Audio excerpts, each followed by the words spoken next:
Hello guys, general history channel में आप सभी का स्वागत है। आज मैं बात करने वाला हूँ वैदिक तथा आर्य सभ्यता के बारे में। तो फ्रेंड्स, आप काफ़ी कुछ जानते होंगे आर्य सभ्यता के बारे में और वैदिक सभ्यता के बारे में। तो मैं आपको पॉइंट वाइज आपको बता रहा हूँ। फ्रेंड्स, वीडियो को के अंत तक जुड़े रहिएगा। और फ्रेंड्स, अगर वीडियो अच्छा लगा हो तो लाइक ज़रूर कर देना और कमेंट भी ज़रूर कर देना। तो फ्रेंड्स, मैं आपका ज़्यादा समय नहीं लूँगा, बस 3-4 मिनट का वीडियो है और मैं इस वीडियो में बहुत ही स्पष्ट तरीके से आपको बताऊँगा वैदिक सभ्यता के बारे में। तो फ्रेंड्स, सबसे पहले मैं आपको इसका परिचय बताऊँगा। तो सिंधु घाटी सभ्यता के उपरांत भारत में आर्य सभ्यता का प्रसार हुआ। क्या हुआ कि आर्यों के कारण ही भारत को आर्यवर्त कहा जाता है। यहाँ की वर्तमान सभ्यता एवं संस्कृति मूलतः आर्यों की ही देन है। भारत में जितनी भी संस्कृति है, वर्तमान में जो संस्कृति चल रही है, वही भारत में आर्यों की देन है। अब आता है वैदिक काल। वैदिक काल में ये विश्वास किया जाता है कि वैदिक अथवा आर्य सभ्यता का ईसा पूर्व यानी 3000 ईसा पूर्व में वैदिक सभ्यता का विकास हुआ। अर्थात ये सभ्यता आज से लगभग 5000 वर्ष प्राचीन है। इतनी पुरानी ये वैदिक सभ्यता है, 5000 वर्ष पुरानी है। अब आर्यों का व्यवसाय कैसा था? आर्य लोग अच्छे कृषि करते थे, पशुपालक भी करते थे।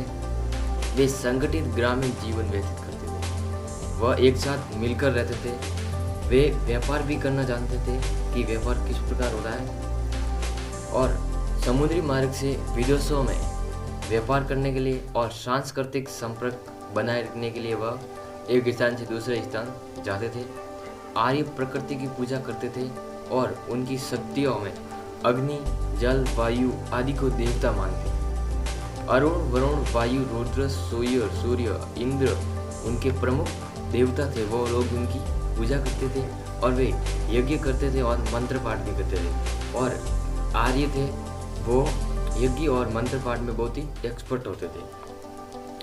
अब अगला पॉइंट है आर्यों का धार्मिक साहित्य। अब आर्यों का धार्मिक साहित्य किस प्रकार था कि आर्यों के धार्मिक साहित्य से ज्ञात होता है कि उनकी संस्कृति बहुत ही उच्च कोटि की थी, बहुत ही अच्छी थी। और इस साहित्य में वेद, उपनिषद, पुराण, स्मृतियाँ, महाकाव्य आदि सब मिले हुए, सब शामिल है इसमें। अब वेद आता है कि वेद किस प्रकार, वेद क्या है? आर्यों के सर्वाधिक महत्वपूर्ण ग्रंथ वेद है। आर्यों के सर्वाधिक क्या है? वेद। तो वेद ऋग्वेद, यजुर्वेद, सामवेद और अथर्ववेद, ये 4 सबसे महत्वपूर्ण वेद है। और वेद 4 ही हैं। यजुर्वेद है नहीं, ऋग्वेद है, ये सबसे प्राचीन वेद है। और वैदिक मंत्रों को 4 संहिताओं में संकलित किया गया है: ऋग, यजुर, साम और अथर्व। प्रथम 3 संहिताओं का विशेष आदर है और वे वेद त्रयी कही जाती है। अब आता है ब्राह्मण ग्रंथ। ये ग्रंथ गद्य में रचे गए थे। ब्राह्मण ग्रंथ थे जो बहुत ही बड़े विस्तृत भाग यानी गद्य में रचे गए थे।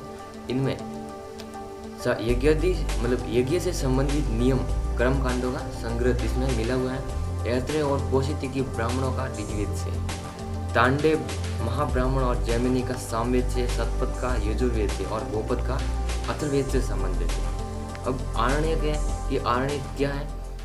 एकांत वनों से इनका अध्ययन होने से इन्हें आरण्यक कहा जाता है। यानी वनों में आरण्यक का निर्माण वनों में किया गया है, यानी ऋषि मुनियों द्वारा वनों में किया गया आरण्यक ग्रंथों का निर्माण। इनकी भाषा और शैली ब्राह्मणों से मिलती जुलती है।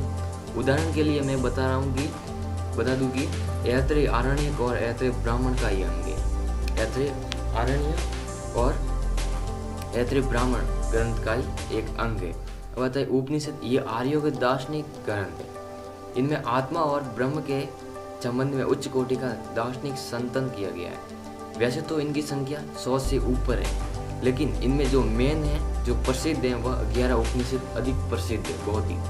तो अभी मैं 11 उपनिषद के नाम बता रहा हूँ: ईश, ज्ञान, कट, मठ, प्रश्न, मुंडक, मांडुक्य, ऐत्रेय, तैत्रेय, छांदोग्य, बृहदारण्यक और श्वेताश्वर। ये हो गए उपनिषद। अब है महाकाव्य। आर्यों के 2 प्रसिद्ध महाकाव्य है एक महर्षि वाल्मीकि द्वारा लिखा गया है रामायण और दूसरा है महर्षि वेदव्यास के द्वारा लिखा गया महाभारत। इन दोनों धर्म ग्रंथों के अतिरिक्त सुप्रसिद्ध वेदव्यास द्वारा जो लिखा गया है श्रीमद् भगवत गीता, जो वर्तमान में भारत का राष्ट्रीय ग्रंथ है, भारत का राष्ट्रीय ग्रंथ है श्रीमद् भगवत गीता। अब है स्मृतियाँ। इसमें सर्वाधिक सुपरिचित स्मृतियाँ आप जानते होंगे, मनुस्मृति नाम सुना होगा आपने।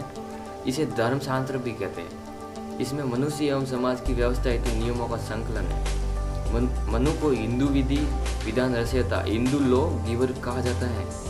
अब पुराण क्या है? इनमें प्राय ब्रह्मांड संबंधी ज्ञान, पुराणों में ब्रह्मांड के संबंधी इसमें लिखा गया है। प्रत्येक कल्प के आरंभ से सृष्टि रचना, देवी देवताओं की वंशावलियाँ लिखी गई है, उनके जीवनी लिखी गई है। विश्व की अवस्था, युगों और राजवंशों का वर्णन विश्लेषण संबंधी रहता है और पुराणों की संख्या कुल 18 है। तो फ्रेंड्स, ये थी वैदिक तथा आर्य सभ्यता के। अच्छा सुनो, सब्सक्राइब करते वक्त ना घंटी बजा देना।